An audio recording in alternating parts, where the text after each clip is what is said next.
ඉතින් ඔන්න ජනවාරි 10 වෙනිදා ලස්සන වැඩක් වෙනවා බේරුවල වෙරළ උද්‍යානයේ වෙරළ ක්‍රීඩාංගණයේදී.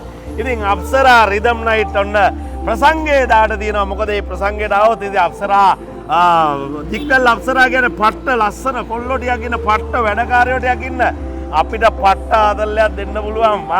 සින්දු කිව්වද නැටුම්ද ගැවුම්ද ඔක්කොම එක්ක. ඉතින් හොඳ විනෝදයක් දෙන්න පුළුවන් කොල්ලෝ ටිකක් තමයි ඒකේ ඉන්නේ.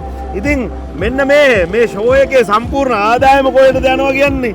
අපේක්ෂා රෝහලට යන්නේ. අපේක්ෂා රෝහලට. ඉතින් මහරගම පිළිකා රෝහලට තමයි මෙයාලට ඕනේ ඒක බාර දෙන්න ඒගොල්ලන්. ඉතින් ඒකට ඔයගොල්ලෝ රුපියලක් හරි වේදම් කරනවා නම් ඒක අපේක්ෂා රෝහලට තමයි ඒකේ යන්නේ. එතකොට මං හිතන්නේ ඒ බෑන්ඩ් එකත් සල්ලි ගන්නේ නැතුව තමයි මේ වැඩේ දෙන්නේ. මගේ තියෙන පිට් එකට රයිට්. අපේක්ෂා රෝහලට ආධාර වෙනස් කරන ඉඳ ඒගොල්ලන් ෆ්‍රී එන්නේ. ඉතින් උඹලත් ඇවිල්ලා ඒක ලස්සනට බලලා කරලා ලස්සනට යන්න ඕනේ නම් අනිවාර්යෙන්. එහෙනම් කවද්ද? ජනවාරි 10 අනිවාර්යෙන් රෑ කීයටද? රෑ 8ට එනම් ගායිකාවෝ ටිකකුත් එනවා.